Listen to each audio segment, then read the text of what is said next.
Hi hello. Jaganmohan Reddy గారిని అడ్డుకున్న, అదే తిరుమలకి వెళ్ళటానికి డిక్లరేషన్ పేరుతో మీరు అడ్డుకున్న, ఇబ్బంది పెట్టిన, ఆయన్ని మీరు తిరుమతి దేవస్థానానికి వెళ్ళకుండా ఆపిన, మధ్యలోనే మీరు అరెస్ట్ చేసిన, పొరపాటున దాడి జరిగిన, ఏం జరిగినా సరే ప్రభుత్వం 100% చంద్రబాబు నాయుడు గారే దానికి బాధ్యత వహించాలి. ఎందుకంటే సెక్యూరిటీ పెట్టి ఆయన్ని తిరుపతి దేవస్థానానికి తిరుమలకి వెళ్ళి ఆయన ఏదో కార్యక్రమం పెట్టుకున్నాడు, ఆ కార్యక్రమం కంప్లీట్ చేసే విధంగా సహకరించాల్సినటువంటి బాధ్యత ముఖ్యమంత్రిగా చంద్రబాబు నాయుడు గారికి ఉంది.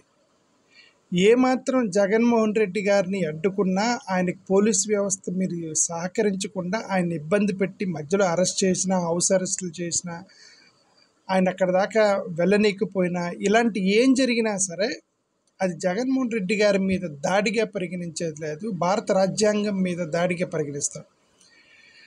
We are very serious about constitution of India. We are least bothered about religion. మతము, మనోభావాలు, భక్తి, సనాతన ధర్మము, వీఆర్ లీస్ట్ బోదర్డ్. ఎస్, నేను చాలా కడాఖండిగా చెప్తాను ఇది. We are least bothered about religion and Sanatana Dharma we are least bothered. We are bothered about constitution of India. We are very serious about constitution of India. మాలాంటి వాళ్ళకి భోజనం పెట్టింది రాజ్యాంగం, భారత రాజ్యాంగం భోజనం పెట్టింది, ప్రాథమిక హక్కులు ఇచ్చింది, ఫండమెంటల్ రైట్స్ ఇచ్చింది. మా బలహీన వర్గాలకి, బడుగు బలహీన వర్గాలని పైకి లేవనెత్తింది మతాలు కాదు, రాజ్యాంగం లేవనెత్తింది. రిజర్వేషన్స్ ద్వారా పైకి తీసుకొచ్చి రిజర్వేషన్స్ ద్వారా వాళ్ళకు ఒక ఈ యొక్క ప్రోగ్రామ్స్, అప్లిఫ్ట్మెంట్ ప్రోగ్రామ్స్, ఇవన్నీ కూడా భారత రాజ్యాంగం ద్వారా సాధ్యమైనవి. సో భారత రాజ్యాంగమే మా యొక్క జీవితాలని, మా యొక్క కుటుంబాలని, మా కెరీర్ని కట్టే తప్ప మతాలు, సనాతన ధర్మాలు ఏం కట్టలేదు మాకు. ఓకే, సో సరే, ఏదైనా సరే కొంతమంది భక్తులు ఉన్నారు, మీ యొక్క ఫీలింగ్స్ని మేము రెస్పెక్ట్ చేస్తాం 100%. But what I say is, you cannot overlook the constitution of India over the religion. Constitution of ఇండియాని మీరు అండర్మైన్ చేసి, you cannot bring up and overrate or dominate with the religion. Religion can be your sentiment, yes, your respect your sentiments, but it's not over the Constitution of India. భారత రాజ్యాంగం మాకు fundamental rights కొన్ని ఇచ్చాయి. సరే, ఇప్పుడు నేనేమన్నానంటే, జగన్మోహన్ రెడ్డి గారి మీద మీరు దాడి చేస్తే అది రాజ్యాంగం మీద దాడి చేసినట్టే. నేను ఎందుకు అన్నానంటే, Jaganmohan Reddy is also one of the citizens of India. He also has fundamental rights. Even Jagan has fundamental rights. Article 14, equality. మీరు అందరినీ హిందువుగా డిక్లరేషన్ ఇచ్చుకున్న ప్రతి ఒక్కరిని సమానంగా ఒక హిందువు డిక్లరేషన్ ఇవ్వాల్సిన అవసరం లేదు. నేను ఇదే పదే 2 రోజుల నుంచి మాట్లాడుతున్నా. జగన్మోహన్ రెడ్డి క్రైస్తవుడిగా మీరు నిరూపించలేకపోయారు. పోనీ ఆయన కూడా ఎక్కడ క్రైస్తవుడని డిక్లరేషన్ ఇచ్చినట్టు నాకైతే కనిపించలేదు. But what I have seen, నేను ఎప్పుడు జగన్ గారితో మాట్లాడలేదు. జగన్ గారు గురించి నాకు పర్సనల్గా అసలు ఏమీ తెలియదు. ఓకే, ఏదైనా నేను మీడియా ద్వారా తెలుసుకున్నదే. నేను I seen in the media that he has given a declaration in the court that he is Hindu. Okay, క్రైస్తవుడు కాదు, నేను హిందువునని డిక్లరేషన్ కోర్టులో ఇచ్చుకున్నారు. సో అంటే అర్థం, ఇప్పుడు జగన్మోహన్ రెడ్డి గారు హిందువే, చంద్రబాబు నాయుడు గారు హిందువే, పవన్ కళ్యాణ్ హిందువే, లోకేష్ హిందువే. మీరెవరు లేని డిక్లరేషన్ ఆయన ఎందుకు ఇవ్వాలి? So that means you are showing a discrimination. You are not equally treating 4 people equal. That means you are violating Article 14 of Indian Constitution, that equality. Every citizen is equal. Every citizen is equal. మీరు దాన్ని violate చేస్తున్నట్లేక, Article 14 violate చేస్తున్నట్లేక. నేను అదే చెప్తున్నా.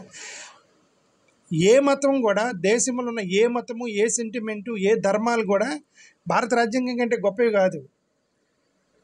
The constitution of India is ultimate. Constitution of India is more than God. You may be devotees of some God. We are the devotees of Constitution of India. భారతదేశ భక్తులు మేము. we are devotees of India. We are devotees of the country. Our holy book is Constitution. మేము దేశభక్తులమే. దేశం అంటే భక్తి, దేశం అంటే ప్రేమ. మాకు ఖురాను, బైబిల్, భగవద్గీత లాంటిది కాన్స్టిట్యూషన్ ఆఫ్ ఇండియా. ఆ కాన్స్టిట్యూషన్ ఆఫ్ ఇండియాలో ఆర్టికల్ 14 ఒకటి ఫండమెంటల్ రైట్స్ ఇచ్చింది జగన్మోహన్ రెడ్డికి. Jaganmohan Reddy will be treated equal along with all the other Hindus because he is also Hindu as per the court, right? And article 15, you should not show any discrimination. Government should not show any discrimination. It can be a race, religion, caste, or any other thing, even based on party. You should not show discrimination based on the party, right? YCP అధినాయకుడు అని చెప్పేసి మీరు discrimination చూపించకూడదు.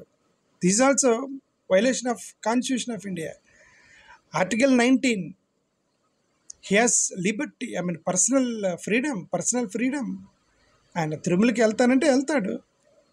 He has freedom of speech, freedom of liberty, freedom of expression, freedom wherever he wants to go, he can go. He has some personal freedom. Article 19. Article 21, personal liberty. He has the liberty to whatever you want to do, right? Anyway, article 25, religious freedom is there. Religious freedom.